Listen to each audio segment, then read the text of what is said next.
Hey guys, welcome back to the channel where we roast the most unhinged HOA Karens and their petty little empires of fake rules and stolen fines.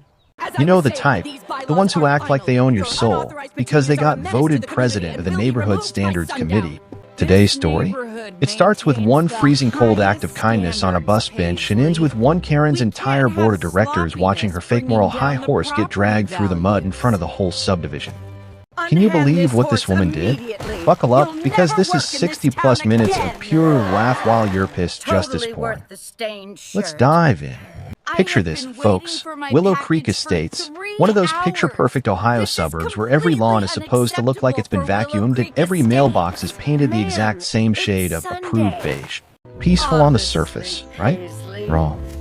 Because lurking at the top of this HOA pyramid was Karen Hargrove, the president, the self-appointed queen, the woman who looked like she'd swallowed 3 Thanksgiving turkeys and chased them with a bottle of entitlement. Picture her 5'4" of pure spite wrapped in a loud floral blazer that cost more than my monthly rent, pearls that probably came from a vending machine, and a resting face that could curdle milk at 50 paces. Karen didn't just enforce the rules, she invented new ones every week just so she could slap a $250 fine on somebody's door. Grass half an inch too long. Violation. Mailbox flag a shade too patriotic on the 4th. Violation. Your trash can visible for 7 minutes past pickup. You guessed it, violation. And she'd personally drive by in her oversized SUV to take pictures like a neighborhood paparazzi. Our main character, Paisley Flores, was just trying to survive in this pastel prison. 29 years old, graveyard shift at the 24-hour grocery store, living in the little house her mom left her after the cancer took her 5 years ago. Paisley wasn't flashy. She wore the same faded sweatpants and stained t-shirt most days, kept her head down, paid her dues on time, and tried not to rock the boat. But Karen had decided Paisley's boat needed sinking. See, Paisley's mom had left the house free and clear. No mortgage, just a simple deed. Karen smelled opportunity. And after fine, curb appeal violation because the flower bed wasn't edged perfectly, nuisance violation because Paisley's car was parked 2 inches over the imaginary line Karen drew in her head.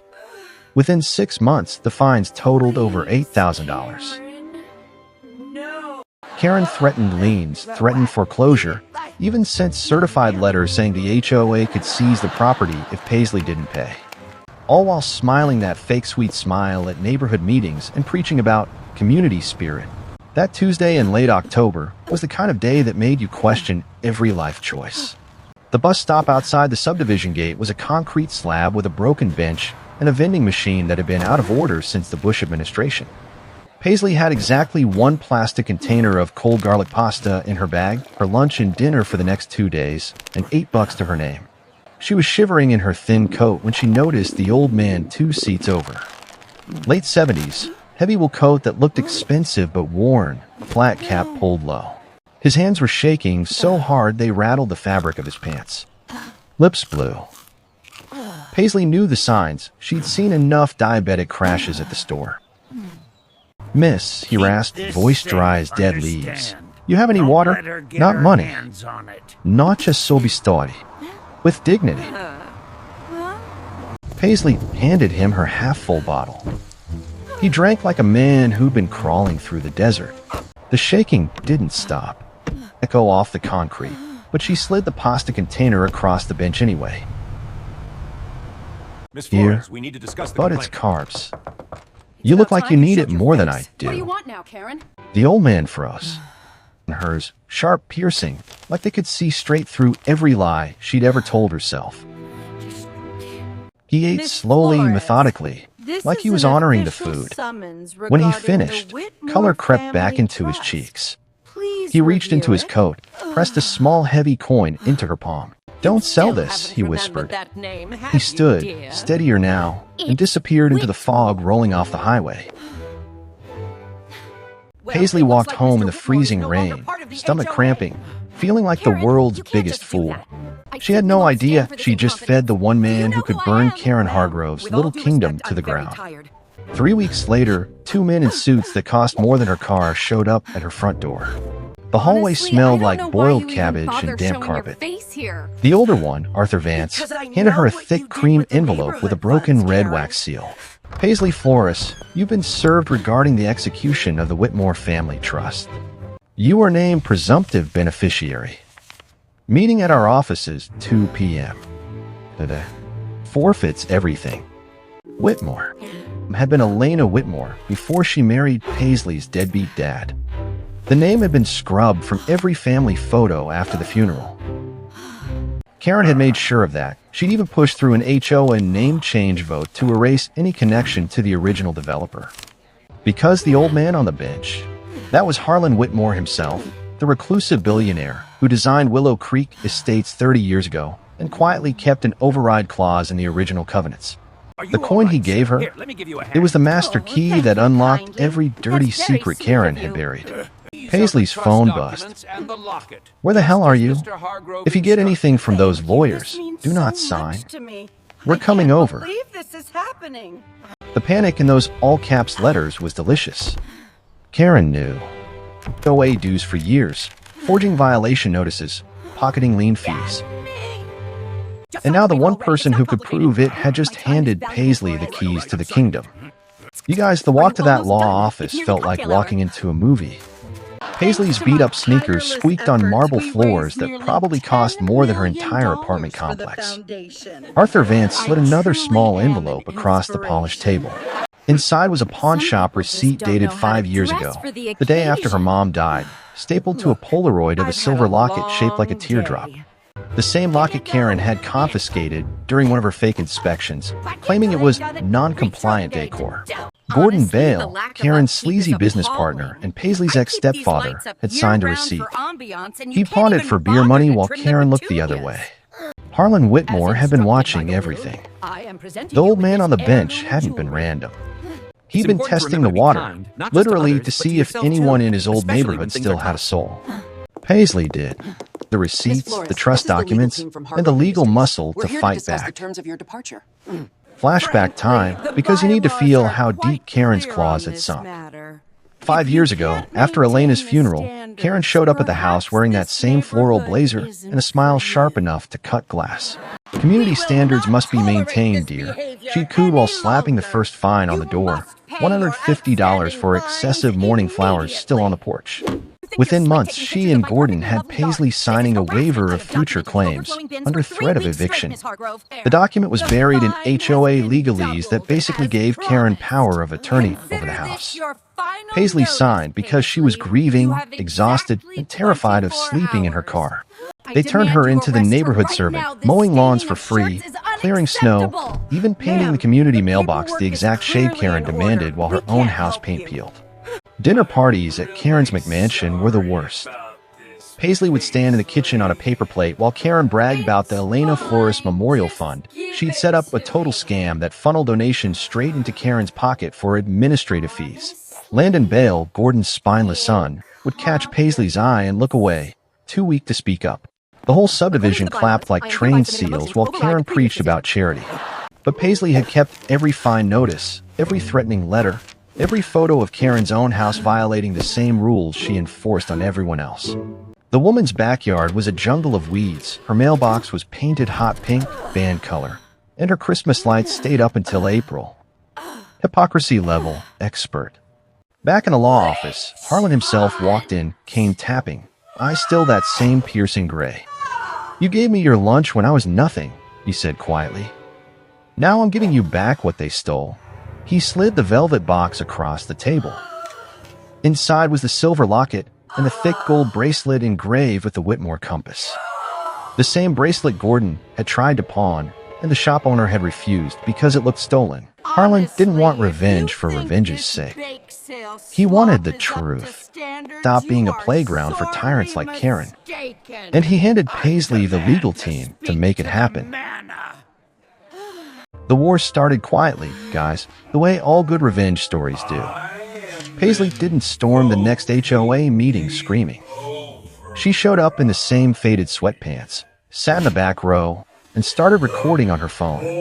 Karen was at the podium, cheeks flushed, pearls bouncing as she ranted about certain residents who were destroying property values with their poverty. The fines on the screen behind her listed Paisley's house in bright red letters. The crowd murmured approval, like good little sheep, but Paisley had Harlan's coin, and the master covenant override that let the original developer dissolve the board with a single filing. She started gathering evidence like a pro. She photographed Karen's own violations at 3 a.m. when the woman thought no one was watching. She got statements from neighbors who'd been fined into silence. She even got the financials showing Karen had siphoned over $180,000 in administrative fees while community pool stayed closed for repairs that never happened. Karen smelled blood. Fines doubled. Paisley's door at 6 a.m. claiming the house was structurally unsound and needed immediate evacuation. Karen even called the cops, claiming Paisley was harassing the board. 2 officers showed up, took one look at the mountain of paperwork Paisley calmly handed them, and left shaking their heads. One cop muttered, "Lady, this is above our pay grade," before driving off. The neighborhood started to crack. His door one night with a cardboard box of hidden files, employment records proving Karen had worked for Harlan's old company 30 years ago and was fired for selling confidential owner data. She'd been targeting the Whitmore heirs ever since. The long con was exposed. Harlan's lawyers filed the override motion the next morning. The board meeting that night was standing room only. Karen waddled to the podium in a new purple power suit, sweating under the fluorescent lights, and started her usual speech about protecting our way of life. Paisley stood up, calm as still water, and hit play on the projector the lawyers had set up. The room went dead silent as footage rolled. Karen's own backyard jungle, her pink mailbox, the stack of cash deposits into her personal account labeled HOA fees. Then the forged waiver with impossible signature date, the day Paisley's mom was in a medically induced coma. Guess out. People started whispering. Karen's face went beet red. That girl is unstable. She's been brainwashed by some senile old. Harlan Whitmore walked in through the back doors, cane tapping like a metronome of doom. The entire room turned, so fast you could hear teeth click.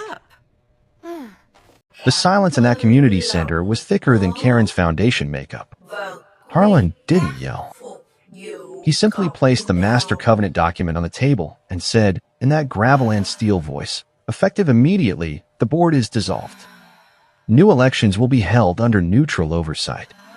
All outstanding fines against Paisley florists are voided, and every dollar taken under false pretenses will be returned with interest. Karen tried to bluster. I built this community, but the crowd had turned. The same neighbors who used to nod along were now staring at her like she'd grown horns. One woman in the front row, whose $2,000 fine for excessive holiday cheer had forced her to cancel Christmas, stood up and started slow clapping. Others joined, until it was thunder. Karen's eyes darted like a cornered rat. She grabbed her purse and tried to storm out, but the doors were blocked by 2 sheriff's deputies holding the criminal complaint the DA had just filed for embezzlement and fraud. The woman who once fined people for breathing too loud was now being led out in handcuffs while her pearls bounced against her chest. Paisley didn't smile in triumph. She just stood there, locket around her neck, bracelet on her wrist, feeling the weight of 5 years of hunger lift off her shoulders. Harlan walked over, placed a hand on her arm, and whispered, "You gave me your lunch when the world looked through me. Today I gave you back your home." The days after the meeting were a blur of paperwork and sweet, sweet karma. Every fine Paisley had ever paid was refunded, with Karen's personal accounts frozen and liquidated to cover it. The community pool was reopened the next weekend, paid for by the money Karen had skimmed. Neighbors who had been too scared to speak started knocking on Paisley's door with casseroles and apologies. Even Landon showed up, box of files in hand, and quietly asked if he could help with a new board election. Karen's house, the one with the jungle backyard and hot pink mailbox, now sported a bright yellow foreclosure sign. Turns out her own mortgage was underwater from all the administrative fees she'd been pocketing. The woman who preached about personal responsibility was now the neighborhood cautionary tale.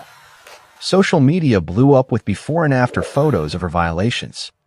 Memes of her pointing finger went viral with a caption, "When the rules finally apply to you." Paisley used part of the trust money to finish her CPA certification and quietly started a scholarship fund in her mom's name, the real one, not the scam Karen had run.